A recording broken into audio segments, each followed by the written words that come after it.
J'enchaîne sans transition. J'ai reçu ça de ce cher Adrien Abosite. La gauche est une maladie mentale. Comment ne pas aimer ce livre? Déjà, alors, M. Abosite me l'a envoyé, je vais sans doute en faire la recension. Je vais vous lire la 4e de couverture. Des scènes d'hystérie provoquées par les mouvements Black Lives Matter au délire des mères écologistes, l'actualité ne cesse de confirmer ce que le recul historique nous avait déjà appris. La gauche est une maladie mentale, une maladie qui s'attrape par la politique et qui plonge sa victime dans une spirale de négation du réel. Par les médias, les institutions, les marchés ou encore la secte conciliaire. Là, il parle évidemment de l'Église catholique de Bergoglio.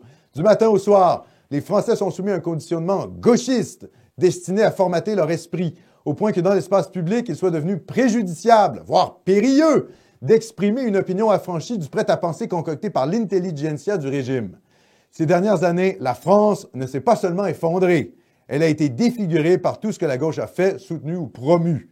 Le salut de la France et d'un nombre incalculable d'âmes passe par la reconquête des esprits, prélude d'une reconquête du pouvoir et d'une restauration des vrais principes. Cela implique d'identifier les causes de la pathologie gauchiste, de comprendre ses mécanismes et de préconiser le remède permettant de l'éradiquer. Je dis aussi qu'à chaque fois qu'il y a le mot France, on pourrait le traduire par le mot Québec et ça serait exactement la même chose. Le niveau de gauchisme au Québec est équivalent, si ce n'est pire. La gauche est une maladie mentale, Adrien Abosite, aux éditions Altitude.